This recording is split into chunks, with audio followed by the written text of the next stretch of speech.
Hello, everyone, and welcome back to Kenny Conversation, brought to you by JEGS, the leader in high-performance aftermarket car parts.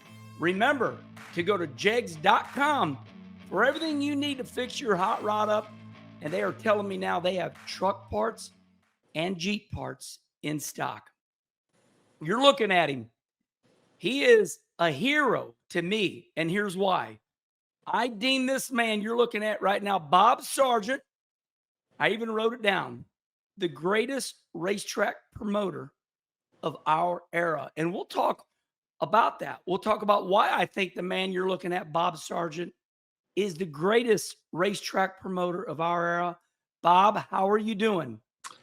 I'm good, Kenny. I appreciate the comments. I'm not sure about all that, but listen, I appreciate it. I know we've got a great staff and team around us. Family and friends have helped for years. So helped us kind of do a lot of different racing. I don't know about the greatest, but we've done a lot. We've worked really hard. And, talking about of our era, that reminds me of all the promoters that I learned from, all the older guys when I was 20 years old and starting this, man. There were some great ones out there. And I was very fortunate to work with them and meet them. Well, let me introduce you like this. Bob Sargent is the president and CEO of Track Enterprises. And in my opinion, and Bob, you feel free to straighten me out, I believe you promote everything under the sun, from dirt to asphalt. And listen, I've done my studying up on you. I've got 4 pages. You have truly done it all. But let's just gloss over the early beginnings. I really like it when people put an effort in life, and your education, your early beginnings. You're right there in Macon, Illinois, and you went to Macon High School. Tell me about your college. I really like that because you kind of went from Illinois right over here to Missouri. Where'd you go to college at? We went to Southeast Missouri State College in Cape Girardeau, Missouri. Went on a football scholarship, had big intentions of playing college football, and then who knows what went on from there. But really started, being raised in Macon, Illinois, a small Midwest rural town. I think that's really helped, from a great family. And, just from there on, a typical story. Again, went away, played football, and in business. You know what? The great thing about Kenny Conversation is a lot of people think I don't listen because I'm so hyper, but now I know why you're such a good promoter, because you said you were looking at maybe being into football. And I have always had this theory that great promoters, it helps if you stand above the crowd, and you're a big man. And when you have those drivers meetings, it seems like they really respect you. That's my take. I don't know if you have anything to say about that, but why do all the drivers throughout America, why do they respect you so much? I don't see much backmouth to you, Bob, in the drivers meetings. Well, I mean, yeah, football helps and everything, but really I strive really hard to just earn their respect and do what I say, we need to do, treat it as a business, treat it as a sport, and everyone needs a level playing field, whether it's NFL, NBA, Major League Baseball, tennis, whatever, golf. We all need rules, and we all need a level playing field. And I've always strived to do that and to be fair with everyone. And I think that's, if there is anything of respect, I really hope that that's where that comes from, that they see how hard I work and everybody around me works, and we're really dedicated to give the fans, the sponsors, and the teams a safe and good place to race. Well, I noticed that right away. Whether it's any dirt track, whether we go to not so much the snowball derby, but even when you went into your asphalt ventures, which you're doing a lot now, and we'll get to ASA in a little bit. It doesn't matter where we go. I want everybody to know this. Listening, you're looking at the man right now that can hold a driver's meeting, and nobody gives him any lip service. because, like Bob says, he's doing his very best. Okay, so much to get to, but we have established your education. We have established you're from Macon, Illinois. By the way, what is going on with Macon, Illinois? One of the great NASCAR Cup crew chiefs, Drew Blickensderfer, went to Macon, Illinois high school. I mean, that's like finding a needle in a haystack. What is the deal with Macon, Illinois producing racers? Well, I don't know. I mean, we're fortunate here. Drew actually went to Mount Zion, but around my age, and he's a great, again, from this area, and has had a great career, still very prominent in the sport. Another thing about Macon, Illinois, the general manager of the World Series Atlanta Braves from little 1,000 people in Macon, Illinois, Brian Snickers. So we got a few things to really brag about from this area. Let me brag on you a little bit before we get to the Macon Speedway, because I know that's where it all started. We have to know about somebody's past before we get to the present. 2024 Dirt Late Model Hall of Fame. Let me try that again. 2024 Dirt Late Model Hall of Fame in Florence, Kentucky. Lifetime Achievement Award to that man right there, Bob Sargent.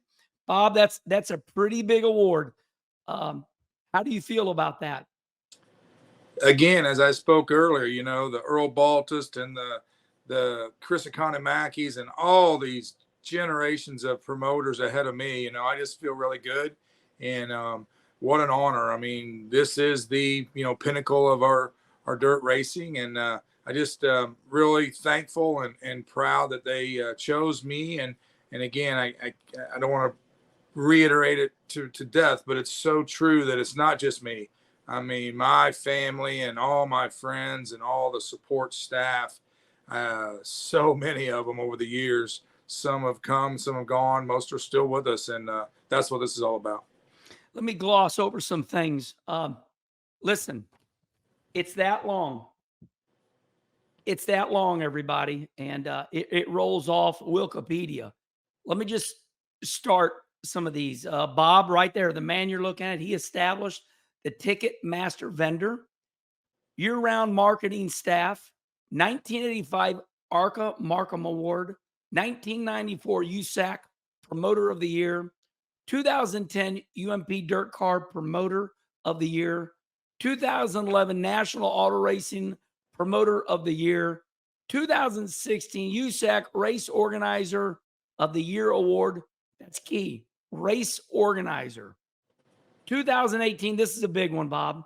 The Bob Memmer Award recipient. And then the one we just mentioned, 2024 National Dirt Late Model Hall of Fame Lifetime Achievement Award. Now, listen, there's way more. But I think everybody understands now, whether it's the old Kerry Agajanian group, that's listening right now, whether it's Jim France at NASCAR, you really have put the work in. And I want to have a little fun, something that is on my mind about the way we go about promoting. Now, here's my disclaimer, everybody. That man you're looking at right now, Bob Sargent, myself, Tony Stewart, and Kenny Schrader. At one time, we were partners at the Macon Speedway, meaning 4 of us equally owned the Macon Speedway for what, Bob? About 14 years or more. And we brought it back to prominence. We all equally put in some money, and we wanted to see Macon survive. And boy, did it. It thrived under your leadership. And a year ago, we decided to sell it. And Bob, I'm going to let you explain again. That's your baby, Macon Speedway. That's where it all started. Why did we decide to sell Macon? Well, it was built in 1946. Quick history here. I don't know how much time we have, but we got all the time you want, Bob. You're doing such a good job of telling about what I've done all these years, and I appreciate it. But really, I mean, the track was built by Wayne Webb in 1946. So one of the longest standing racetracks in the country. A lot of history there. I purchased it right out of college in 1985. So, we had about 40 years, did a lot of work. Again, friends and family, new bleachers, new scoring tower, concessions. Everything's been overdone 2 or 3 times. So, and then fortunate enough to sell it once, and then got it back. And you guys, the NASCAR bunch, we all joined together and kept it going. Put some more revitalization in it. And I think when it came to an end was all these other events that I'm doing now personally. It's just 100 events, 4 sanctioning bodies we own. Moving into doing some more NASCAR races, just on and on and on. That there just weren't enough hours in the day, so something had to give. And Macon was probably one that, again, doing it for 40 years, a lot of good memories there, and time to pass the torch on to someone else. And we'll see where it ends there. But yes, that's kind of our baby. Our office is still 5 blocks away. I'm from this town. Anything we can do to help that and continue to be successful and help these local drivers and fans to continue to have a good little 5th mile racetrack is what we want to do. Okay, it's showtime. It's time to get into promoting. I have a lot of questions about promoting, but I'm a big fan of yours because I know how you go about promoting, and I want to start like this. There's an old saying about some promoters. They get cocky. People that have never promoted before, there's the go big or go home. Let's have a big purse. Let's pay $50,000 to win. There's a lot of wannabe promoters. And we have been witnessing this lately. We've been seeing it. Promoters go, I'm going to promote this track. I'm going to do it better. And then they fail miserably and immediately. But you, Bob, you never fail miserably. You never fail. I'm going to say this and then you respond. I feel like you always have a purse that is indicative of saving the sport. In other words, your purses are never out of sight. They're always at a level where we can keep on doing this 10 and 20 years down the road. Bob, I never see you have a crazy purse that's going to bankrupt you or put you out of business. I see you have a purse that, you're going to pay this to win, and we're going to race for 20 years down the road. The other people, they come in, they got these crazy purses, and then they're out of business in the next week. Tell me about your strategy on how you run your events.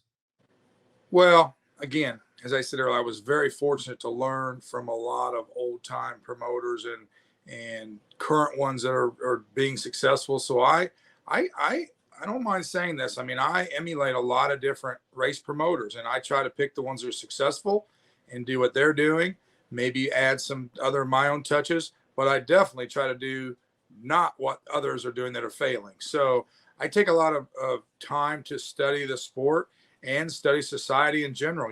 What's working at the restaurants, what's working at the movie theaters, what's working at the other major league sports, the minor league sports. So I spend a lot of time doing that and try to translate my business model into what's going to be successful and long lasting. I mean, I just chose Bingo.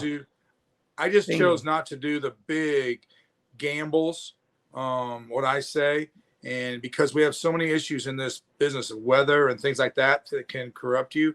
One of the old promoters told me, you can take a little ding in the side of the boat, but you can't take a full-fledged cannonball through it and sink the boat. So I think about that a lot and try to be very conservative in my events and just work harder than anyone else. And that's just my business model. I know some other ones do bigger events. Some succeed, some don't. But I feel staying consistent and conservative has done me well. Who are your hero promoters? I believe you've told me, but I want everybody to listen. Who are the promoters that you look up to? Yeah, again, there are so many, Kenny. I mean, Earl Baltus comes to mind in dirt so quickly, but the Agajanians, we go all the way to the France family and Ron Drager. And so I have a lot of old ones that have passed away now, and I have a lot of new ones. And we also have the ones that have been around that are getting ready to retire, a little bit older than me, the Howard Commanders, the Robert Laughtons. I mean, Robert, the Canaks, the IMCA. I mean, this list is really long, and I'm sure I'm missing several, but there are many examples out there of promoters that are far more experienced and smarter than I am. But I'm fortunate to try to work with all of them, and I've learned from them, and hopefully I've got a long way to go. One thing that you taught me, and I love it, and for so many reasons, I want to discuss this, and I know that you will not mind me sharing this with people. Probably 10 years ago, we were in the pits at Macon. For I don't run there locally, run there 2, 3 times a year, maybe. And you said to me, Kenny Wallace, I was taught a long time ago, don't lose the money that the racetrack made in June and July. Don't lose all that money in August. In August, Bob, the kids go back to school, high school football games start up. Talk about that, that quote. I really like that from you. So that did come from an old promoter. I'll just tell you who it was. Wayne Webb, the predecessor, the founder of Macon Speedway. He had a brother, Lloyd. He would do the popcorn, the concessions. And that's what he would say about his brother, Wayne, is the promoter and us, the gamblers, we would work so hard all summer long, and then Wayne would go have some big events in the fall and lose his money. And so that's where that came from. So in this business, I don't think there's any black and white. I'll say it again. I mean, we do some fall races still. I mean, if you can hit on the big one, tradition's a lot of this too. The ones that have been around for 30, 40 years do well. Getting that start in these things is difficult. So I think just the main thing I would suggest is knowing that, hey, you could lose money in the fall a little bit easier than you can in the summer months. So be very cautious and, again, conservative and smart in what you do in the fall. Yeah, good friend of mine, and you probably know him, Trent Francis, down in Paragould, Arkansas. Trent's a good old boy, but boy, he's got a well-oiled machine down there. His wife, his kids are all in. I watch him, and he says, Kenny Wallace, down here in Arkansas, you don't compete against high school football. It's like the NFL. His racetrack shuts down like the second week of August. So, yeah, I don't think it's just you, Bob. I think people that know their racetrack, whether it's Vermont, Thunder Road. When I think of well-oiled machines, I think of Crowley's Ridge in Paragould, Arkansas. I think of, Ken Squire's. We lost Ken Squire, but he created Thunder Road. Yeah, I think, and like you said, you got to know your area, don't you? You really do. That's what I say. It's not 100% black and white how to do this. You have to know your area, know what the fans want to come out, the racers, when they run out of budget for the year, things like that. So there's so many factors involved. And again, if you have a mindset of a long term to stay in the business, you'll be good. I mean, we see a lot of promoters today, on Facebook and everything, and there's a lot of them out there struggling right now, but it just takes a lot of work and consistency. Okay, listen, I'm about positive mental attitude. Everybody knows that Kenny Wallace is happy, but listen, I fight a war every day of my life. There's an old saying, and I'm ready to go. I wake up every morning to solve problems. Nothing is perfect in my life, but I just choose to be happy. So, Bob, that's my disclaimer. Let's go to the tough side.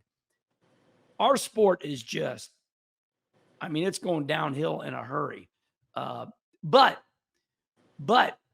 I noticed that you are using some techniques to save it. So Lincoln, Illinois, you're running every other week. I noticed that Kenny Dobson over there at Jacksonville, he's running every other week. My friends Kevin and Tammy Gundaker, God knows they're in trouble down here. They've only run one race this year. I want you to just talk about today's era and these tracks shutting down left and right. We've lost Gas City. We've lost Montpelier. We've lost Belleville. Don't make me go on and on. You know what I'm saying. Now, remember, we're positive people. Where are we today, Bob, with everything I just said? We are in very tough times. I think the sport is still very strong. I had my biggest crowd ever last year in Milwaukee for the truck race. So these things, I-55 is doing really well this year. Lincoln, there are very good events still going on, but we are in tough times.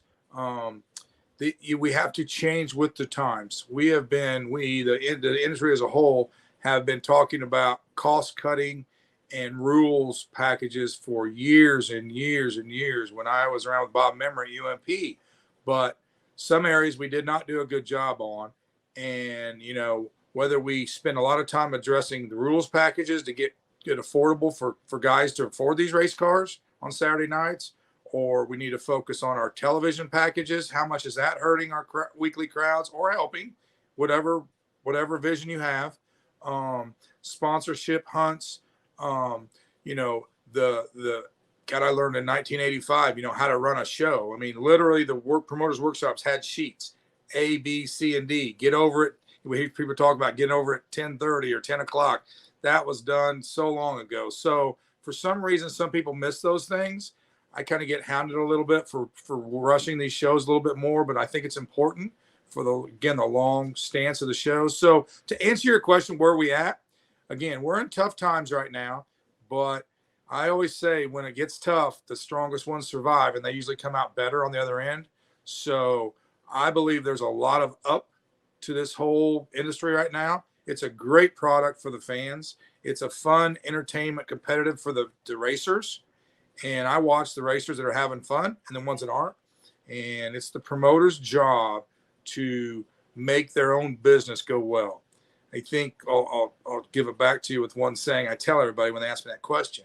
It's no different than managers at a restaurant or any other business. This is all about management. That's all this is in my book. This is a business, and it's about management and how we manage our business. A couple hot topics right now.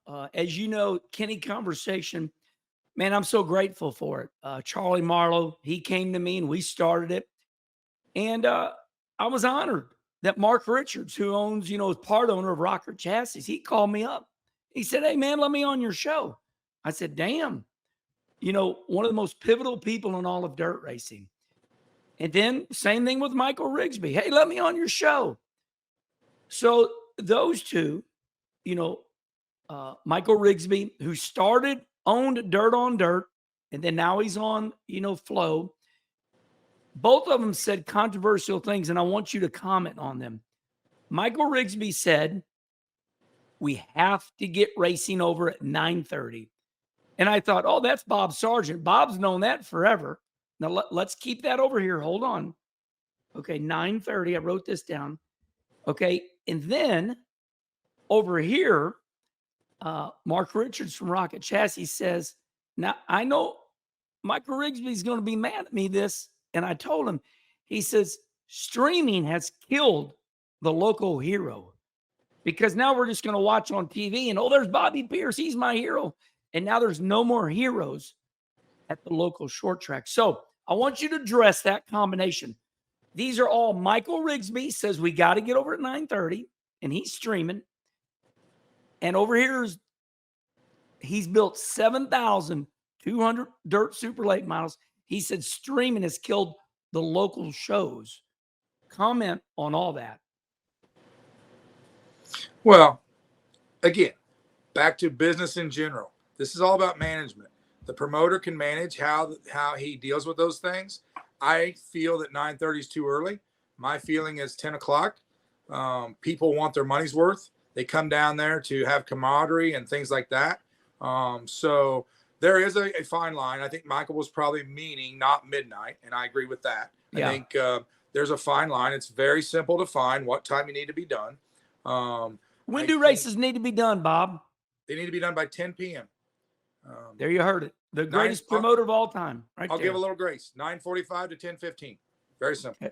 I like it. Now, if you have 200 cars in the pits, some things are acceptable. That's great for the back gate. That does help more, but it may run a little bit longer. So be careful. The IMCA, the Boone Nationals, one spin out rule, the cut your lap. There's all kinds of ways to manage your show throughout the night. But be aware that you need to get those people, those kids, we're trying to get families there between 9:45 and 10:15. 10 o'clock, ideal. I believe that television streaming in general, again, has been very difficult to manage from a promoter.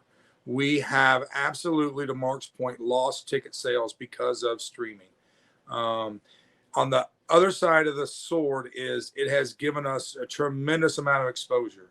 People are watching it in their homes, their basements, their garages that never watched sports or auto racing before.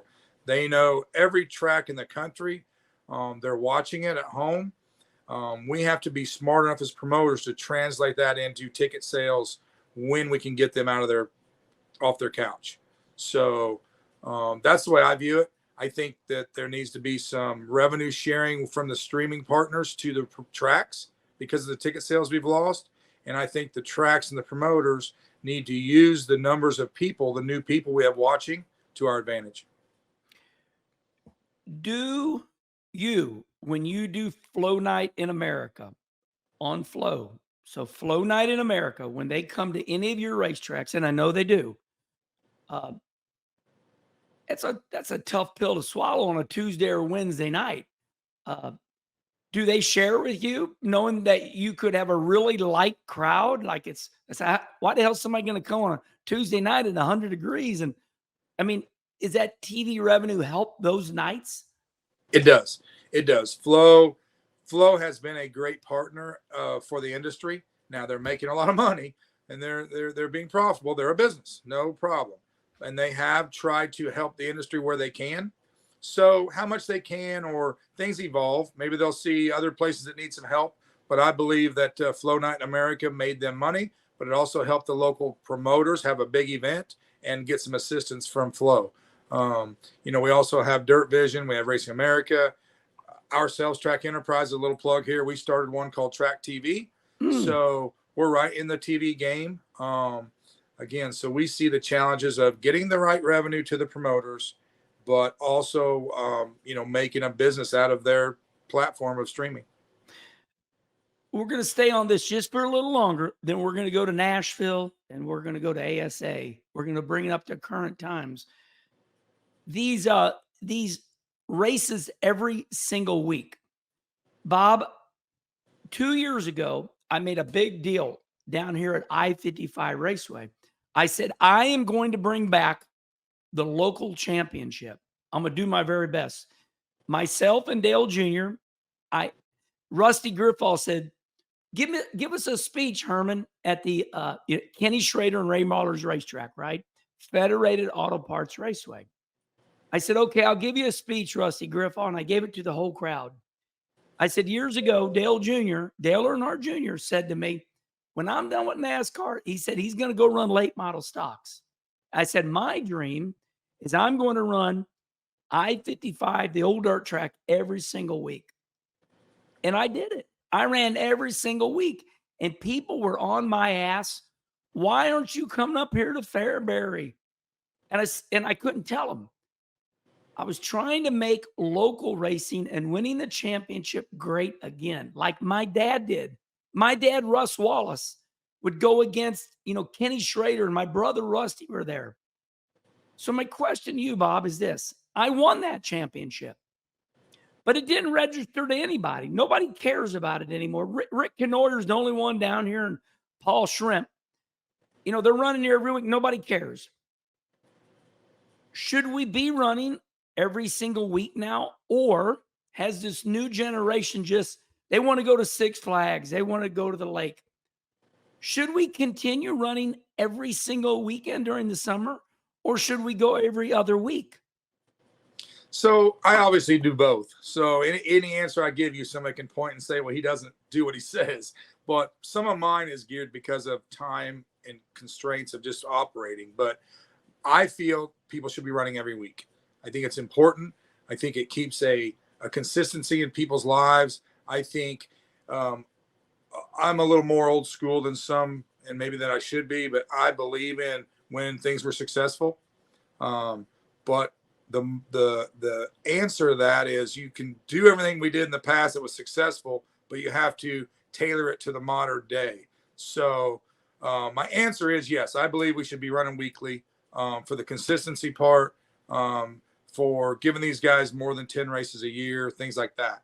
But some facilities operate better every other week. You mentioned Lincoln and Jacksonville. We do that for a reason, because we alternate. We don't race on the same week because we're in close proximity. So those two tracks are racing every week. They're just sharing. Correct. There you go. So we're racing every week. It's just we're sharing. So there's different instances in every geographical part of our country and reasons to do things. But I think the overall premise should be to try to race every week for all the reasons above. I said, you said earlier about your Arkansas track or whatever, the family and the kids. I mean, that's how these things really were designed to run. It was a man out there working, the wife doing the books and the concessions and keeping things in order, and the kids pitching in, the neighbors pitching in. Again, that doesn't happen in every geographical area, but those seem to be very successful when you run an operation of this type of grassroots racing like that. So I want to show everybody this. I'm going to here's a big piece of paper, but let me fold it in half here. The man you're looking at right now, Bob Sargent, he's not going to say this, but I'm saying it. His group, they're trying to save racing. Look at the tracks that they promote. Look at this.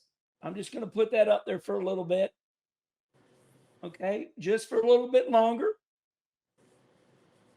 So, Bob, you're giving your heart to the sport. Obviously, you're trying to make money. But something happened last week that really was heartfelt for me.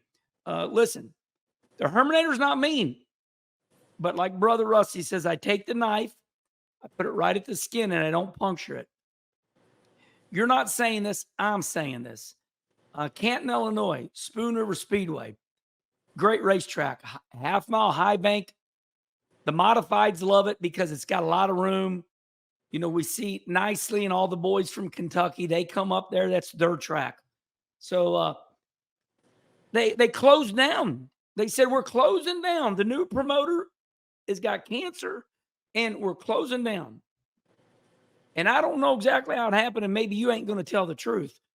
But by God, you saved the day. You went up there and you co-promoted, straighten me out. You co-promoted the Summer National race. We're seeing this everywhere.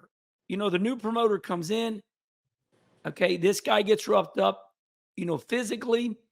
The guy, Chris Kearns, bought Macon. He gets roughed up physically. His wife's in trouble. But you come in here and you saved the damn day, buddy. Tell me about that whole deal there at Spoon River. Well, Spoon River, every instance is different, but Spoon River, we've known the Denny family for a long time. They've been in promoting. I mean, Maury was at the UMP meetings with me 30, 40 years ago. So we've known them forever. Great people. And when their lease deal didn't work out the first of the year, I don't know what they were going to do. But anyway, long story short, Summer Nationals on the schedule. Sam calls me and said, hey, would you help out here? And I said, sure. Of all places, I'll go to help. So we did. I mean, Brad did we all pitched in and did a lot of the work. And, again, this industry is very close knit for the people that stay in it a long time. Good people usually rise to the top. And that's what that was. That was a nice facility with good people. I enjoy working with UMP and you know what, all the racers. So, Adam here and all of our help, we went over there and helped Brad and Maury and we put a good race on. So that was that situation. Some of these other ones are similar, but that sheet you showed, they come and go. I mean, we've revitalized some racetracks and then just ran out of time and didn't redo them. Some we're still working on. There's going to be some more announced for 2025 that we're going to start again. So I don't know. It's just what we do, and that's my business. And as much as I can handle, we're going to keep going. Bob, you always save the day. You really do. They call you all the time to save the day. Terre Haute shut down. I mean, one of the greatest racetracks, that AJ Foyt and Mario Andretti made famous, shut down. Spoon River gets in a little bit of trouble. They call you all the time. Now, this is me. I'm not putting words in your mouth. This is me. All these facilities call you to save the day. They've ruined it. They've destroyed it. Bob, please come back and help us. I mean, it happens every damn week. Why are these people messing up so bad? Well, I appreciate all that. And, no, it's just the truth, Bob. It's the truth. This is a big United States. I don't know they call me for everything, but I do. The whole damn Midwest does. But you know what? there's different situations what they do wrong. I mean, again, it's management. Some people I see, they get into it and they have other jobs and other family obligations, and they didn't realize that it takes a lot of time. I also feel these racetracks, that is your new life. I mean, you don't get to do anything else. I mean, you signed up for a racetrack, that's it. So sometimes people get into it and not realize. I do get a lot of phone calls that say, hey, I didn't know it was this much work, this much time. We all try to tell them that. I mean, it is an amazing amount of effort and work that any of these promoters do. I know we see a lot about save your local track and pat your promoter on the back. That's one thing I can emphasize. Any promoter that's out there working and doing a good job has put an extremely lot of work into it and sacrificed basically a normal life to do this racing. So we always say racers are addicted to it and they put a lot of time in, but so do these promoters. So I think that's the main thing I see when promoters decide to get out of it or don't, aren't successful. It's just the amount of time and the effort that it took. A lot of them have other jobs or, again, family problems arise, and the racetrack doesn't matter. I mean, it's going to sit there, whatever, and be successful with your time or not without your time. So that's basically it. I see so many people try to keep racing going, whether it was Charlie down there at the old Brownstown, Illinois, and now Josh Carroll has come in, saved the day. Low voltage solution, they bring in and put new speakers up, got friends fixing up the back straightaway wall. You see our friends up there at Kankakee. These guys got daytime jobs. They come in, they try to keep the sport going. We're so appreciative for Josh Carroll and everybody, but it really seems like it's almost like a high school where these fairgrounds, they can't survive. And it's like, hey, anybody got any money? You got any equipment? I mean, is that what we're seeing, Bob, is where these racetracks can't make it on their own, so everybody comes in and donates? Is that where we're at? Again, every business model is different. Some of these fairgrounds or some of these newer guys coming in are fortunate to have friends and people. And my goodness, like I said earlier, at Macon, that's all we built that thing on, is all the help and the support from our friends that own businesses and had equipment, family. I mean, that's usually how it works at this level. You need a lot of help. It's really hard to do it by yourself. So sponsors, you mentioned, a key thing. We're in the Midwest. Macon, I always said, is a great place. We don't have a major league team for 2.5 hours away from us. So we are it, kind of. And that helps in a lot of different ways, to television and newspaper reporting, to sponsors. I mean, we always tried to portray this as the only thing in town, where other racetracks, you got a lot of competition.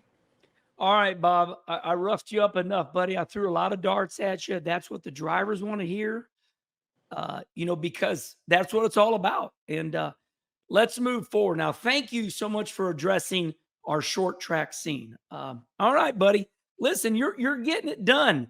Once again, let's move to asphalt now. Nashville Fairgrounds.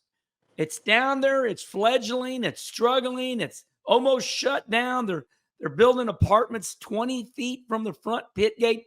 I did a YouTube special on it. People said, oh, my God, I can't believe that. And you caught the eye of NASCAR. I know the story. So tell me about, now you're down there at Nashville. You are running a local show, if not every once in a while. And then we're going to get to ASA, but let's go to Nashville Fairgrounds. What are you doing down there? Well, we hope we've made some impact there. It wasn't doing well, and we've really had some good events there. We work hard on the local racing. We have 10 races a year, so it doesn't sound like a lot, but they're all major events. So it's full-time. We have a full-time staff down there. I go down there quite often, every week or more, and it's just really going well. Nashville is Nashville. It speaks for itself in the booming and the population explosion. Sponsors are good. Then we talk about the racetrack. History, like you can't believe. So everybody wants to race at Nashville. Dale Jr. talks about it a lot. We talk to each other about it. Darrell Waltrip. You just named the list, Sterling Marlin, the list of people that are just really excited about the racetrack at Nashville. So anyway, we're down there doing 10 races a year.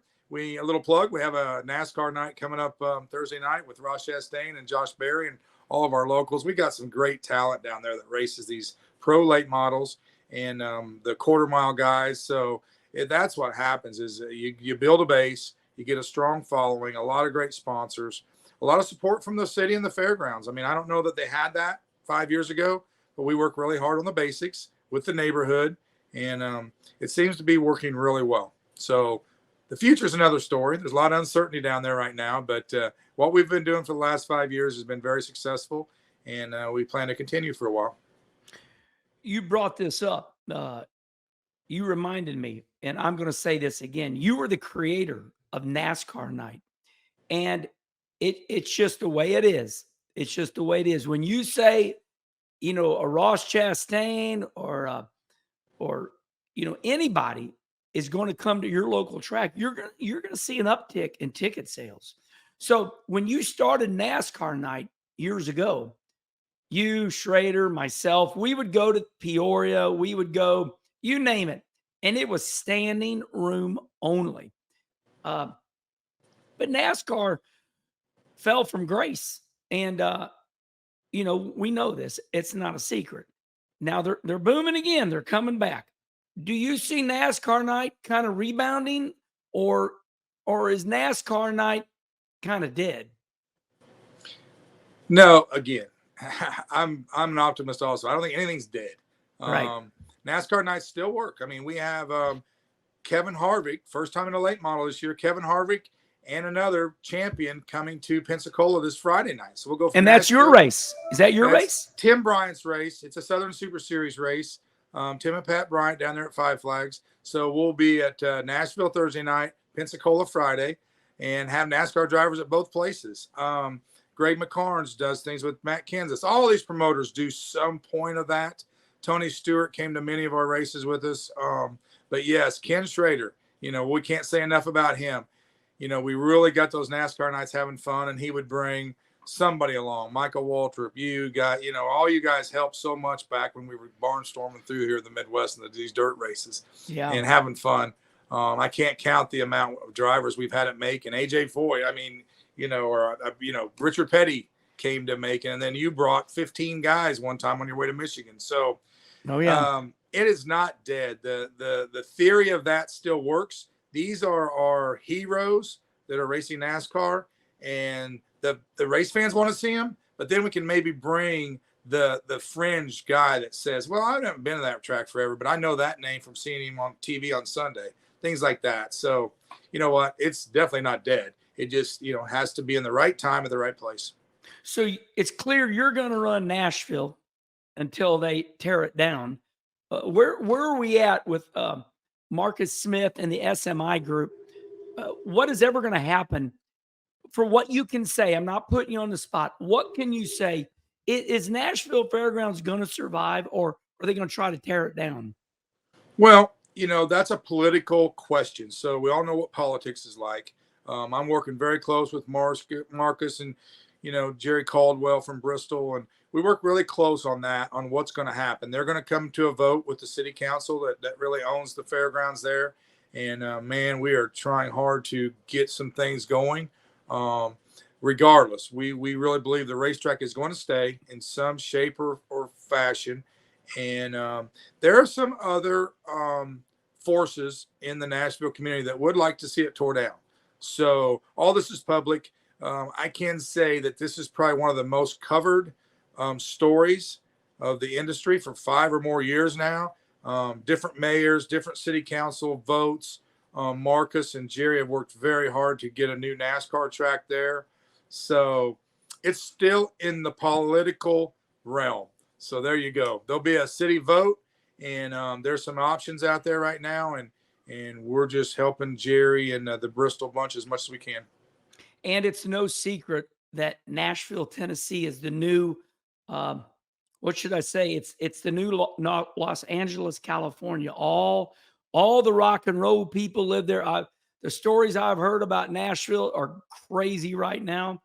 And but we know that Nashville, Tennessee is the hotbed, the surrounding areas. We know that. And I want to let everybody know that I know that. And I don't want your job right now because I know Marcus Smith and everybody's doing their best. to save Nashville. All right, we're done with Nashville. That's another hot one. Thanks, Bob, for answering those questions. All right, you're my hero once again because I was the 1986 ASA Rookie of the Year. ASA defined me, Bob. ASA is where I learned how to race. That's where Mark Martin learned how to race, Rusty Wallace, Bob Seneca, Mike Eddy. ASA was the NASCAR of short track racing. ASA got bought out. Rex and Becky Robbins, the originators, the owners, they had it baby going. Their health failed them. They got older. They sold it. Those owners that bought it, they destroyed it. They put it at Michigan, all these tracks. They did it all wrong. They should have kept it at Winchester and Salem and Milwaukee. All right. Then it shut down. And there you are again. Does everybody understand the theme here? Guess who comes in and saves ASA? Again, you're looking at him. So tell me about you bringing ASA back. Well, I don't know if we've saved it yet. It's a work in progress. Let's put it that way. It's a challenge. We can definitely know now after a year into this why no one's tried it in the past. It's really a very difficult project. Again, have a lot of great help. We have a great cookie cutter success story back when you guys raced in it. We have a lot of support from the history people. Now we have to turn it around to have enough participants, enough promoter buy-in, enough fan buy-in. We've started our track TV. A lot of things are in progress. We're, a year and a half in now. Ty Majeski was our champion in 2023. Now we're working on 2024, 5 races in. Had some great racing events. We're trying to bring the professionalism back. We are working with an own Midwest Tour. We own CRA, work with Tim in the Southern Super Series. So those are 3 regional series of these super pavement late models that we put the ASA name on, and started a 10-race national ASA tour called the Stars Tour. So it's pretty complicated, but the basics are still there. A lot of hard work, a lot of making the teams feel comfortable and giving them a good place to race, a good premier top-notch facility, and giving the fans a good product. Thank God for you, Bob. And I mean that. I know you through and through. I don't know what you do in your private time, but every time I see you, your face is blood red because you're on the grader at a dirt track. I'll pass you at a NASCAR track, and I'm shaking my head. I'm like Bob reminds me of me and Schrader, because we race asphalt, we race dirt, we race road courses. And Bob, you do it all. And NASCAR saw that. Jim France saw that. Jim France owns NASCAR. He saw you.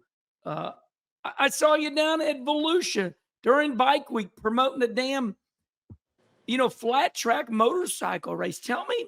Now, listen, I understand things are private, but this is why the show rolls so good. Tell me about your relationship with the great Jim France. I like that guy, and everybody does. He's awesome. Man, you're right. Again, very, very fortunate to become friends with Mr. France.